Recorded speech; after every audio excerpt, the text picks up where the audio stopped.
Olá, meu nome é Renata Maré e com grande prazer eu estou aqui hoje a convite do Gang Yoga para apresentar a vocês uma palestra intitulada Yoga não é tendência, é estilo de vida.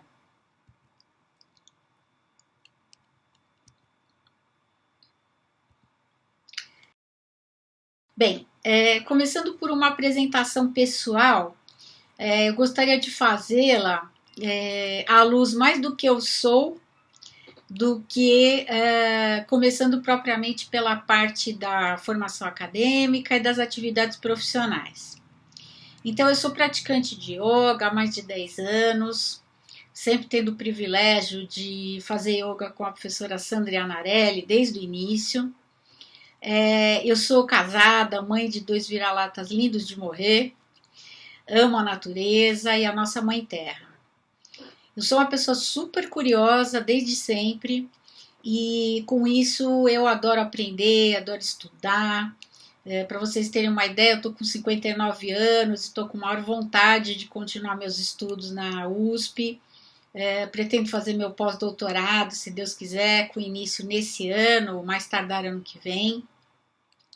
E eu não gosto só de aprender, não, eu gosto de construir conhecimento com outras pessoas, com meus alunos, com colegas, com amigos e principalmente de compartilhar esse conhecimento, porque eu acho que não há valor algum em a gente só acumular conhecimento, é mais ou menos como amor.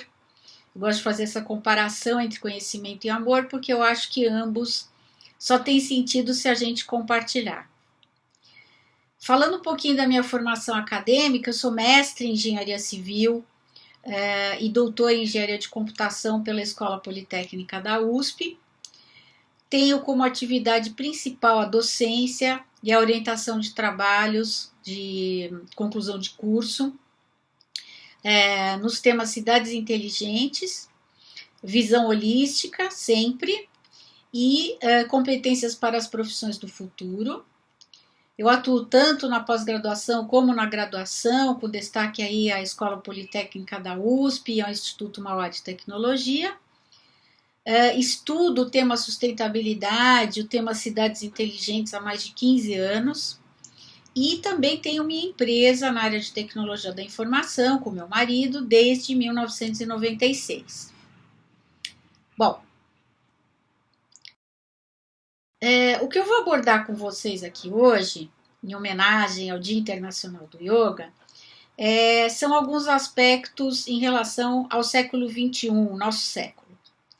São os caminhos possíveis para o indivíduo e a humanidade, mas a partir de algumas tendências que já se observam, tanto para a humanidade como para o planeta.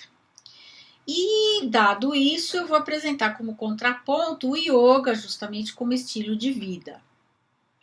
Então, vamos lá. Eu acho importante sempre nas minhas apresentações colocar as principais referências que eu utilizei para elaborá-las.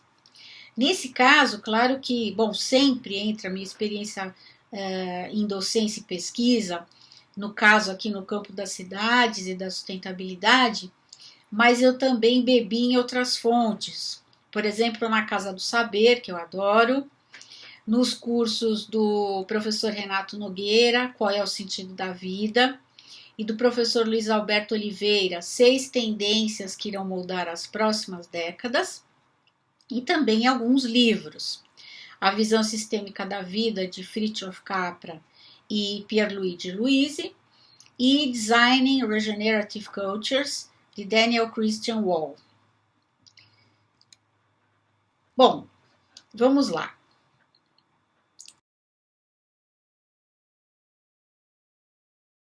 Quais são os caminhos possíveis para o indivíduo, ou seja, para cada um de nós? Bom, o futuro de cada um de nós é construído individualmente. Nós construímos aí o nosso futuro com o presente, com base nas nossas escolhas, nas nossas decisões de hoje. Cada um faz o plano da sua viagem existencial, é como se a gente planejasse realmente uma viagem de férias, por exemplo, para algum país ou alguma cidade diferente. E a gente segue a cada dia fazendo um pouquinho dessa viagem dentro do que eu chamei de veículo, e que eu já vou explicar o que é, em direção ao destino que a gente almeja.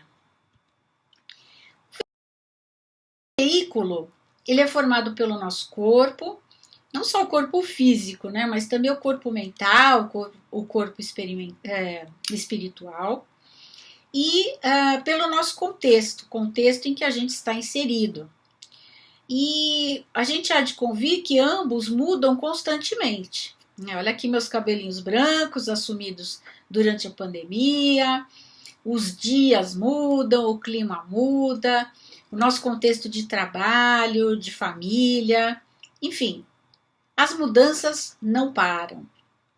E elas exigem de nós muita resiliência, aceitação daquilo que a gente não pode evitar, controlar e mudar.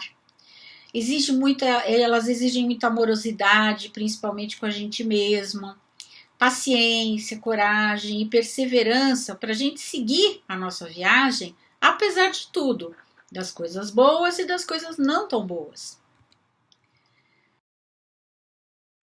Ou seja, a gente tem, na verdade, que vivenciar a não resistência diante da vida, né? Ou seja, aceitar a vida como ela se apresenta a cada um de nós, o que não equivale a vivermos passivamente. É que a resistência, ela não nos permite evoluir e seguir adiante, mas a não resistência sim, inclusive permite que a gente mantenha a nossa capacidade criativa para escolher alternativas aos nossos caminhos. E aí, para a humanidade e o planeta, o nível atual de conhecimento, eu estou falando aqui de ciência, indica algumas tendências para a humanidade e o planeta. E é justamente isso que eu vou começar a abordar aqui com vocês agora. Primeiramente, o ser humano e o planeta. Eu vou resumir essa tendência num slide só, dedicado ao Paul Crutzen, Prêmio Nobel de Química em 95, que criou o termo a Era do Antropoceno em 2000. O que quer dizer isso? O Paul Crutzen, à época, disse que o planeta estava em uma nova era geológica, que era a era justamente da transformação, da influência do ser humano sobre o próprio planeta, com grande poder de modificação, de alteração das coisas. E isso já vem acontecendo há muito tempo, e ele disse que isso iria continuar, e a gente está observando realmente que é por aí. Por exemplo, por efeitos como as mudanças climáticas, as alterações na biodiversidade, a acidificação e poluição de oceanos e do ar, de um modo geral, a erosão dos solos, entre outros aspectos.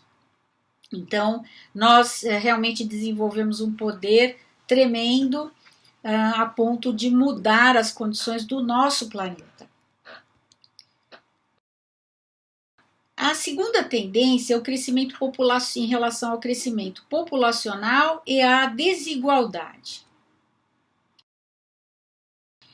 Bem, para que tenhamos uma ideia desse crescimento populacional, há 10 mil anos éramos apenas 1 milhão de pessoas no planeta.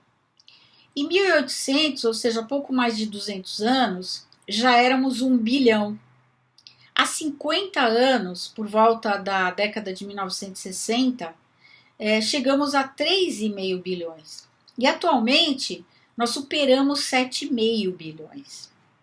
Em 2050, a gente prevê uma população de entre 9 e 10 bilhões de pessoas. Com essa população tremenda que nossos filhos e netos vão conviver.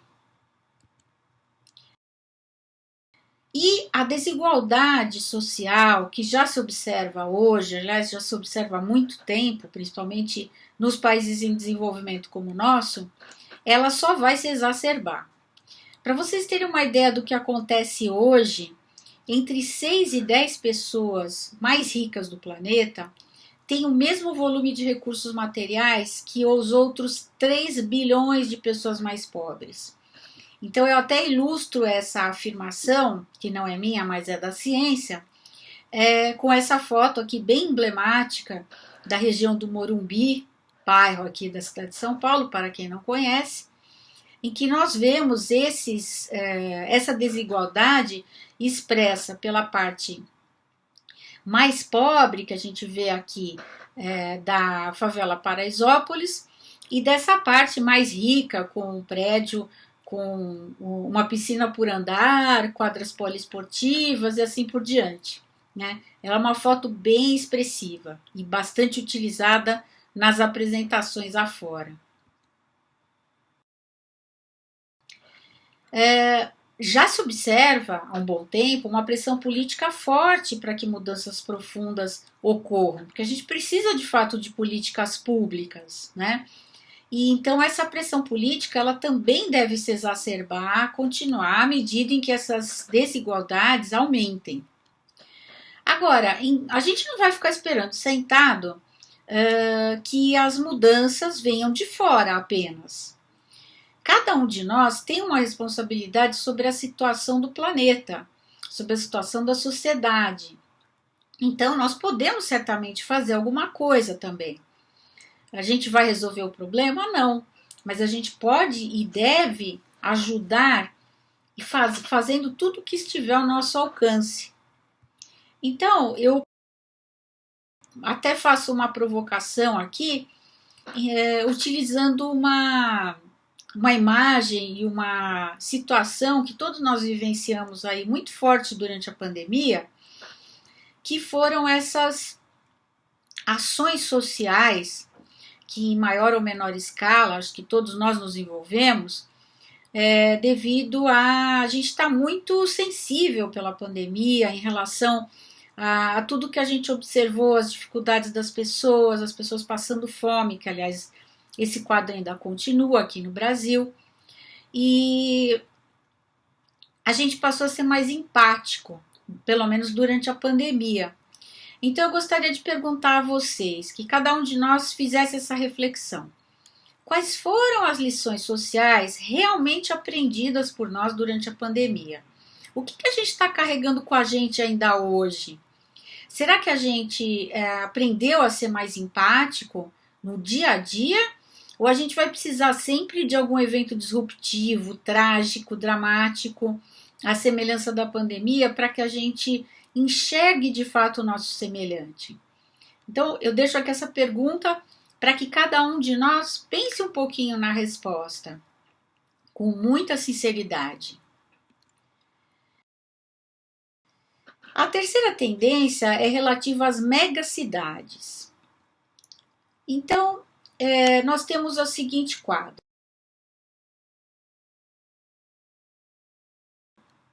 Há 10 mil anos, nós criamos o empreendimento chamado cidade, que se fez necessário a partir do momento que o homem decidiu se fixar por mais tempo num lugar, para moradia, para trabalho, para trocas, para a produção de inovação, de conhecimento, etc. Até 2050, como nós já dissemos, seríamos cerca de 10 bilhões de pessoas no planeta, e segundo a ONU, entre outros organismos aí bastante conceituados, 70% dessas pessoas estarão vivendo em cidades. Ou seja, esse êxodo rural que já vem acontecendo há muito tempo, ele vai continuar. Hoje, para vocês terem uma ideia, nós temos 28 megacidades no planeta. Nós estamos falando aí de junho de 2022. E as megacidades são aquelas que têm mais de 10 milhões de habitantes. E nós temos também cerca de 44 grandes cidades, que são aquelas que têm entre 5 e 10 milhões de habitantes. Bom, o que eu quero dizer com tudo isso é que entre 2050 e 2060, nós teremos cerca de 50 megacidades. e que muitas delas não virão da ampliação de cidades já existentes. Muitas delas serão construídas, elas não existem ainda. A gente prevê aí a construção de inúmeras cidades, por exemplo, na África. Então, há aí uma grande oportunidade das gerações presentes e futuras atuarem no sentido de construírem cidades que sejam capazes, sejam viáveis e capazes de endereçar as questões do século XXI. Porque os modelos atuais de cidade, eles não estão dando conta. Para que as cidades sejam mais viáveis, é preciso que a gente comece desde já a endereçar uma série de questões, inclusive do ponto de vista social, para que a gente possa realmente prover condições de vida justas para todos, né? Condições dignas e condições que permitam o nosso convívio, um convívio pacífico, um convívio construtivo de desenvolvimento da coletividade. Então é importante que a gente comece a lidar com as questões de inclusão, com as questões de equidade e outras questões super prementes aí que a gente tem falado cada vez mais, que tem aparecido cada vez mais, inclusive na mídia, e que não são apenas questões para gerar notícia, são questões seríssimas e que sobre as quais cada um de nós tem um papel, uma responsabilidade. Então, justamente para que as cidades sejam viáveis, né? A gente, inclusive, precisa começar a fazer isso ontem, né? Bem, a quarta tendência é relativa ao aumento da longevidade. Para vocês terem uma ideia, no Brasil nós éramos cerca de 194,7 milhões de pessoas em 2010. Vejam aqui a distribuição, segundo o IPEA, era mais ou menos essa aqui. Idosos apenas 7,3%, uma faixa de 24,7% de jovens entre 0 e 14 anos, e a base da pirâmide era composta pelas demais faixas etárias. Prevê-se também pelo IPEA que em 2100 nós seremos 156,4 milhões de pessoas, sendo que a gente vai observar uma inversão de pirâmide. Nós teremos 40% de idosos na nossa população, apenas 9% de jovens e o restante distribuído entre as demais faixas etárias.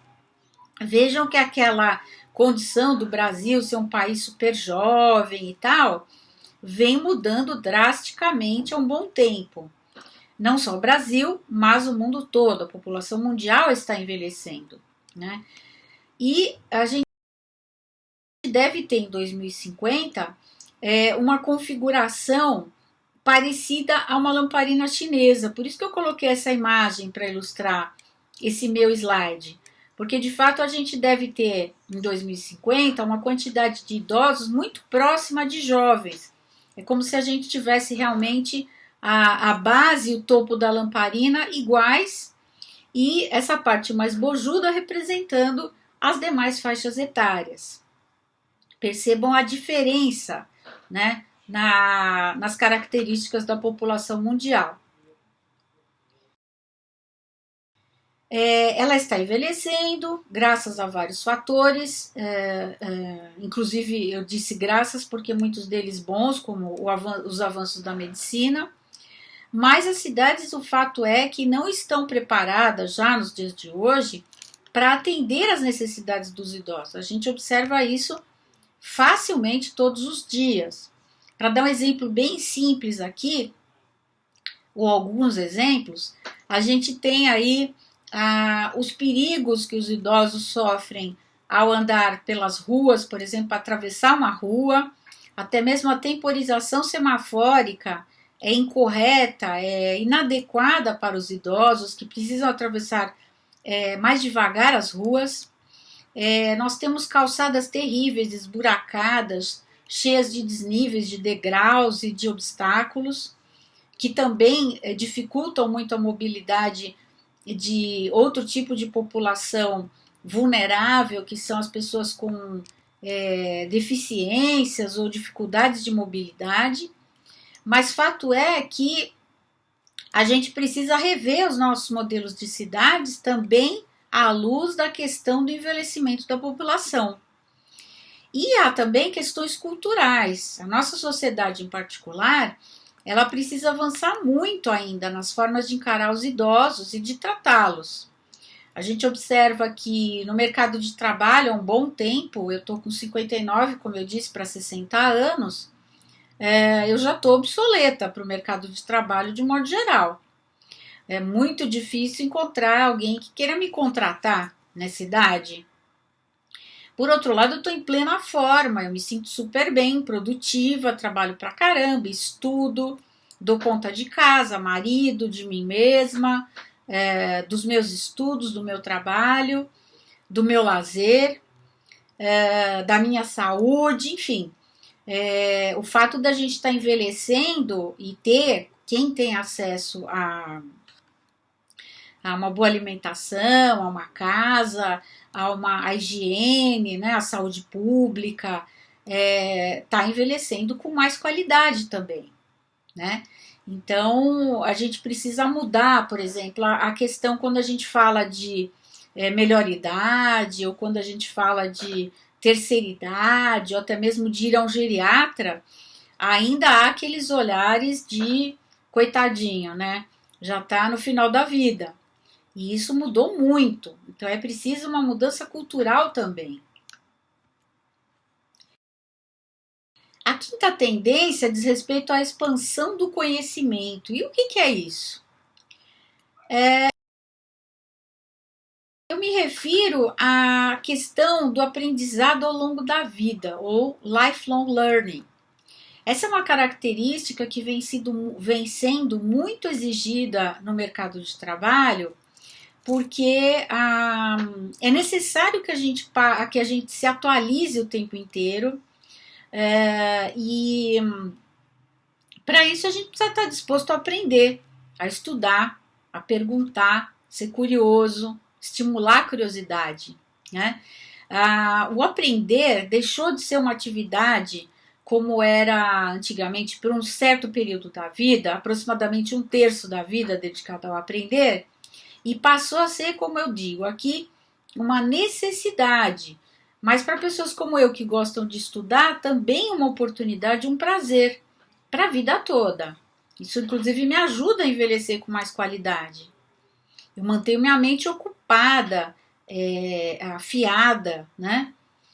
E, inclusive, em condições de interagir com mais potência, com mais fluência, junto a outras gerações, em vários ambientes, enfim, é muito mais prazeroso envelhecer assim.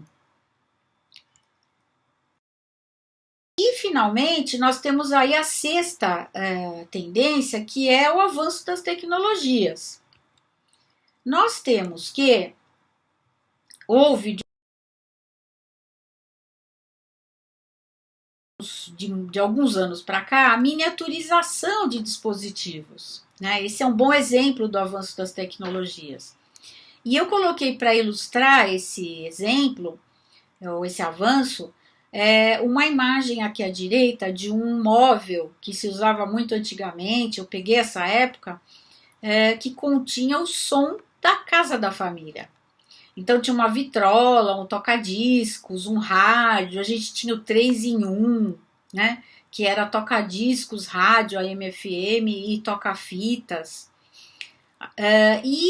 Hoje em dia a gente tem dispositivos como os nossos smartphones que permitem uma qualidade de som e uma individualização do sentido de cada um de nós pode escutar a hora que quiser, o estilo de música ou a playlist, enfim, que quiser, inclusive em deslocamento, né? Então essa miniaturização trouxe, além da individualização, a mobilidade dos dispositivos.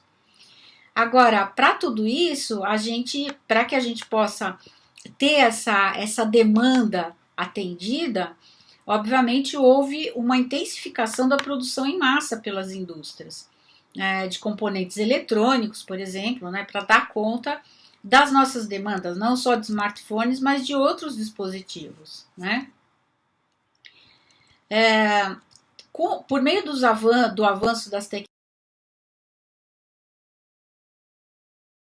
tecnologias, eu trouxe também outros exemplos bem interessantes, que são aqueles exemplos que mostram o quanto as tecnologias vêm rompendo as fronteiras que existem entre o natural e o humano e o tecnológico, entre o dentro e fora, né?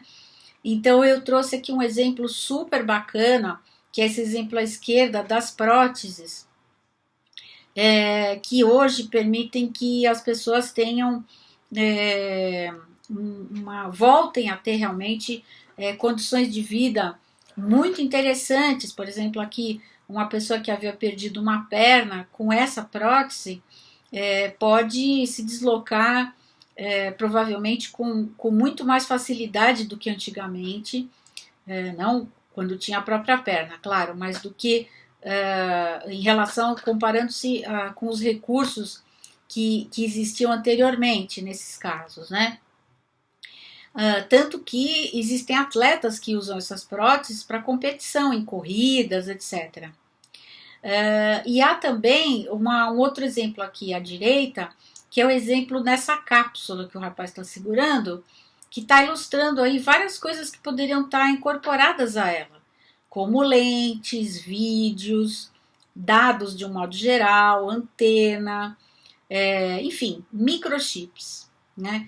E a gente sabe muito bem que já existem cápsulas desse tipo que a gente pode engolir, que vão caminhando pelo nosso corpo até serem expelidas, e nesse trajeto vão coletando dados sobre vários aspectos, processos, órgãos nossos, enfim, fazendo o nosso diagnóstico, né? Então a gente tem aí exemplos maravilhosos, né, que vem ajudando muito a medicina, né? Mas também há exemplos, aqui um exemplo interessante, da ruptura entre o real e o virtual, né? Então, por exemplo, eu trouxe aqui essa imagem, que é uma imagem de um avatar meu, que eu criei numa visita a um ambiente de metaverso, com colegas da Universidade de São Paulo, e esse humanoide era eu, no caso, visitando aí, interagindo com outros avatares em um ambiente de discoteca montado pela empresa Metaverse, que é uma das várias empresas que vem provendo ambientes de metaverso para clientes corporativos, né? E eu tinha uma certa resistência ao metaverso no começo, achando que era uma bobagem, que era só mais uma moda, mais uma coisa até para atrapalhar a gente, para desviar nossa atenção aí de tanta coisa já que a gente tem para conhecer e ver. Mas na verdade, me informando um pouco mais, eu mudei um pouco a minha opinião no sentido de perceber como há aplicações interessantes para o metaverso também, do ponto de vista de vendas, de marketing, até mesmo de visitas ou passeios virtuais por edifícios em construção, como se diz, a utilização do metaverso, por exemplo, para ensino, pode ser muito lúdico, se bem utilizado, né? Então, existem sim aplicações interessantes para essa tecnologia que rompeu as barreiras entre o real e o virtual. De fato, é bem interessante você caminhar pelos lugares por meio de um avatar, né? Pode ser interessante. Bom, e aí, diante de todas essas tendências tão disruptivas, eu trouxe aqui o contraponto, que é o objeto do nosso encontro, que é o yoga, né? Como é que a gente faz para enfrentar, para encarar, para aceitar, para conviver, para se adaptar com todas essas mudanças tão rápidas e tão profundas? Há vários recursos, claro, mas eu trouxe aqui o yoga, que eu acho que realmente ele dá um suporte para a gente diante de tudo isso, para que a gente tenha uma nova postura diante da vida, né? Mas não só o yoga, eu trouxe também como, aliás, o yoga, voltando um pouquinho, eu me apropriei aqui de uma frase da professora Sandria Narelli, que sempre diz para a gente nas aulas, nos momentos assim de relaxamento ou de energização dos nossos olhos ao final das aulas, prontos para enfrentar os desafios do mundo interno e externo. Realmente o yoga faz isso com a gente. Ele ajuda a gente nessa tarefa. E como eu dizia, não só o yoga pode nos dar esse suporte, mas também os pranayamas, que são exercícios respiratórios super importantes, capazes de proporcionar grandes mudanças físicas na gente, às vezes até num curto espaço de tempo, curtíssimo. Por exemplo, numa crise de ansiedade, ou ajudar a gente a ter mais concentração antes de uma reunião, ou até mesmo nos ajudar num relaxamento antes de dormir, por exemplo. Tanto que aqui a gente vê um exemplo de uma escola aqui em São Paulo que ensina as crianças a praticarem pranayamas. E também as práticas de meditação, que nos ajudam realmente a baixarmos o nosso giro. A gente está sempre muito acelerado, até por força dos estímulos externos e internos nossos, né? E a meditação, quando praticada com constância e do modo correto, ela nos ajuda a deixar os pensamentos e toda aquela agitação passar pela nossa cabeça como se fossem nuvens passageiras, né? Sem que a gente se agarre a eles, né? E dessa forma a gente vai pouco a pouco baixando o nosso giro e entrando em contato com o que a gente realmente é. Dessa forma a gente pode, com o passar do tempo, ter um grande auxílio por meio da meditação no autoconhecimento, né? Então, o que eu quero dizer que com esses três grandes contrapontos, né, o yoga, os pranayamas e a meditação, nós temos uma tríade muito poderosa que promove o que se chama de não violência. Então é o ahimsa. Mas o ahimsa, quando a gente vivencia o ahimsa, né, a não violência, várias coisas vêm à nossa mente, vários pensamentos. Por exemplo, a gente passa a ter um pouco mais de consciência de que a gente é apenas parte de algo maior. A gente não é o maior.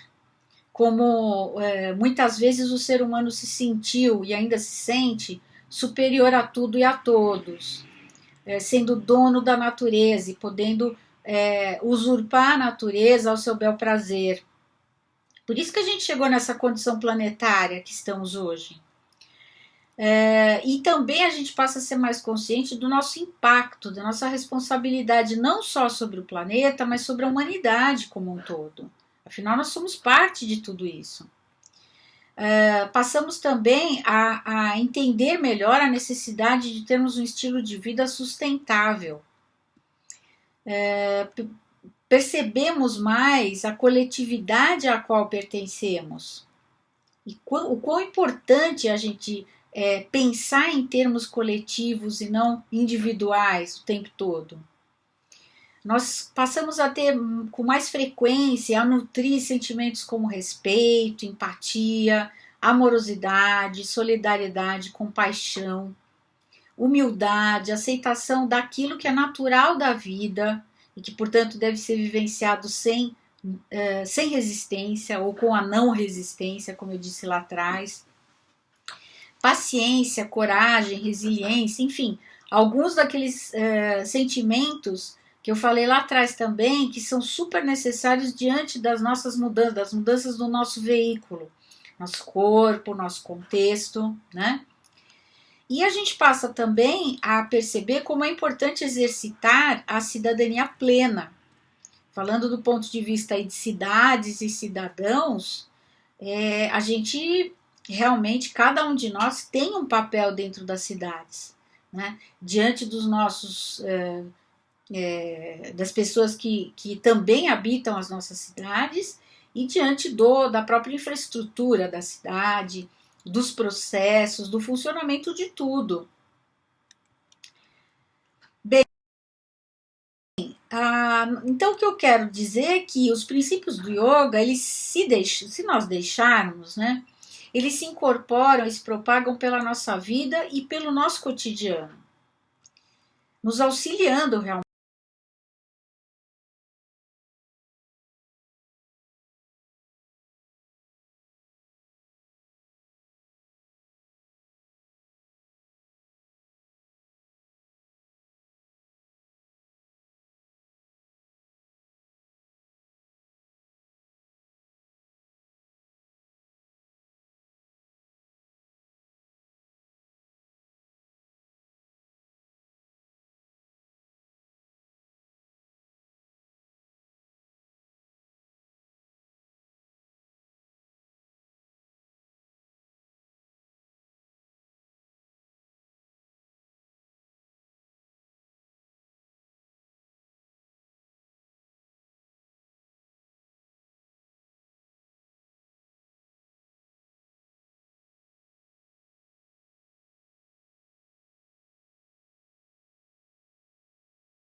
Catadores e catadoras de resíduos, aqui é uma foto do pessoal da Copamare, que sempre fazem um trabalho maravilhoso nas cidades, até mesmo de limpeza e de destinação correta de resíduos, né? Sem eles, as prefeituras não dariam conta dessa tarefa, isso já está para lá de comprovado. E eles não pararam durante a pandemia a despeito das dificuldades que todos passamos. A gente pode imaginar eles, né? Porque inclusive a gente teve uma geração de resíduos muito menor durante a pandemia. Nós temos aqui à direita inferior, essa foto mais azulada, o Banho Solidário Sampa, que circula pela cidade de São Paulo com esse trailer, onde há 2 banheiros, né, banheiro feminino e masculino, e chuveiros para que as pessoas de rua também possam ter um momento de higiene, colocar roupas limpas, fazer o cabelo, cortar o cabelo, unhas, fazer a barba, enfim, ter um momento de dignidade, também à base de doações. E finalmente aqui, nesse cantinho à esquerda, o Pão do Povo da Rua, que é uma ONG que faz um trabalho maravilhoso, não só de provimento de lanches para 1.500 moradores de rua por dia, mas também a acolhimento e capacitação de vários deles em relação à panificação, para que eles tenham uma qualificação mínima e uma chance de reinserção na sociedade. No primeiro momento, o Pão do Povo contrata essa mão de obra, paga para eles trabalharem e produzirem lanches para os outros moradores de rua. E eu já soube que eu estive lá com meu marido há cerca de um mês, mais ou menos, na sede deles, aqui na região da Luz, em São Paulo, e há 2 acolhidos que já estão fazendo até faculdade, para vocês terem uma ideia. Eles conseguiram bolsa de estudo para essas pessoas e estão fazendo faculdade, inclusive um deles em engenharia de computação ou enfim, alguma coisa da área de tecnologia, tá? Enfim, pessoas que conseguiram ter chances e aproveitar essas chances, né? Porque estavam em condições de se recuperarem mesmo, até fisicamente, né? E eu não poderia deixar de citar nossas queridas professora Sandra Anarelli Renata Semin,